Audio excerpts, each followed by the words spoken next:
So today we are going to discuss about array as an additive। तो हमने पिछले video में देखा है एडिटी क्या होता है। अब हम array as an additive के बारे में बात करेंगे। उससे पहले हम इसका थोड़ी डिफिनेशन रख देते हैं। So an array is a fundamental data structure. ये एक फंडामेंटल डाटा स्ट्रक्चर है that stores a fix size sequence of elements of the same type. जो सेम टाइप का एलिमेंट है उसको एक वो क्या स्टोर करता है एरे। वो आप सबको पता है, जैसे कि एरे ऑफ 1 to 5 एलिमेंट्स, मतलब ये है कि 1 से 5 तक की 5 संख्या को एरे में सेव किया जाता है। ऐसे एरे में कोई भी सेम टाइप का डाटा है, जैसे कि इंटीजर सेम टाइप है, जैसे इंटीजर 1 2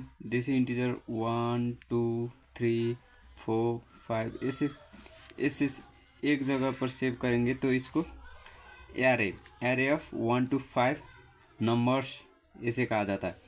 तो एरे इन एडिटी क्या होता है वो it provide random access to elements using their indices. उसकी इंडिसेस से मदद से ये हमको रैंडम एक्सेस देता है कोई भी एलिमेंट में, जैसे कि इसमें एक्सेस देता है एरे की मदद से। As in ADT an array defines a set of operation that can be performed on it. Array जब एडिटी एरे में काम करता है तब इस वो एरे में क्या क्या ऑपरेशन कर सकते हैं ये डिफाइन करता है। Such as accessing elements by index access. इस एलिमेंट को हम हमारा जब कोई भी हम इस एलिमेंट को हम यूज़ करना चाहेंगे तो हम इसमें एक्सेस कर सकते हैं। इंसर्टिंग एलिमेंट्स, इसमें कोई इंसर्ट, जैसे कि हम 5 से ज़्यादा हमको 6 रखना है तो हम इधर इंसर्ट भी कर सकते हैं। तो एलिमेंट्स डिलीटिंग, और हम इधर से कोई भी एलिमेंट्स हम निकाल भी सकते हैं। एंड रिसाइजिंग द एरे, इस एरे का साइज़ हम रिसाइज भी कर सकते हैं, जैसे कि 1 2 3 4 5। तो ये एरे है, इसमें हम इसका साइज़ क्या होता है 6 होता है, क्योंकि एक साइज नल लेता है। सो हम इसका साइज़ बढ़ा भी सकते हैं और घटा भी सकते हैं। ऐसे एरे एडिटी के रूप में यूज़ कर सकते हैं। एडिटी में हम एरे में किस ऑपरेशन कर सकते हैं वो सब कुछ जान सकते हैं एरे में एडिटी की मदद से।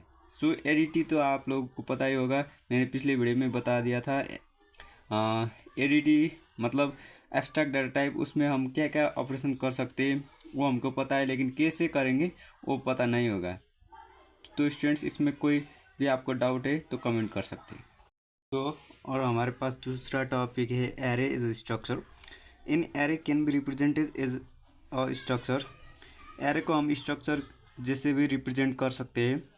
और structure is a user defined composite data type that groups multiple variable of different types under a single name. कोई भी सिंगल नेम के अंदर हम डिफरेंट डाटा टाइप्स को हम स्टोर कर सकते हैं। कंपोजिट उसको हम रख सकते हैं स्ट्रक्चर में। जैसे कि इधर एग्जांपल है struct array int data type int length. ऐसे हम दो डाटा टाइप, दो वेरिएबल को हम इधर एक ही नाम स्ट्रक्ट एरे के नाम से हम इधर स्टोर और कंपोजिट और इधर हम ग्रुप कर सकते हैं। इसको हम स्ट्रक्चर कह सकते हैं एरे ग्रुप में। In the case of an array structure it typically contains about the size और length of the array. Array का साइज और लेंथ, जैसे कि एरे का साइज और लेंथ के रूप में भी एरे को हम स्ट्रक्चर के रूप में मैक्सिमम और बहुत ज़्यादा यूज़ करते हैं। और हमारे पास दूसरा टॉपिक है array is a pointer. When an array is used as a pointer, it typically refers to the fact that the name of the array itself can act as a pointer. तो जब हम array को pointer की जैसा use करेंगे तो ये array का जो नेम है वो पॉइंटर की तरह काम कर सकता है फर्स्ट एलिमेंट के लिए। और इन C and C++, the name of an array can be implicitly converted to a pointer. तो कोई एरे का नेम है जो उसको हम इम्प्लिसिटली कन्वर्ट करेंगे पॉइंटर में, जो फर्स्ट एलिमेंट है। This behaviour is often refer, ये इस जो ये प्रक्रिया है उसको हम डीके और D generation of the array into a pointer. जो एरे का नाम है वो पॉइंटर की तरह काम करेगा फर्स्ट एलिमेंट के लिए।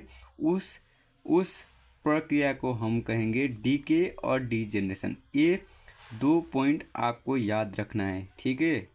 और आपको कोई भी डाउट है तो कमेंट सेक्शन में बता दीजिए। Thank you.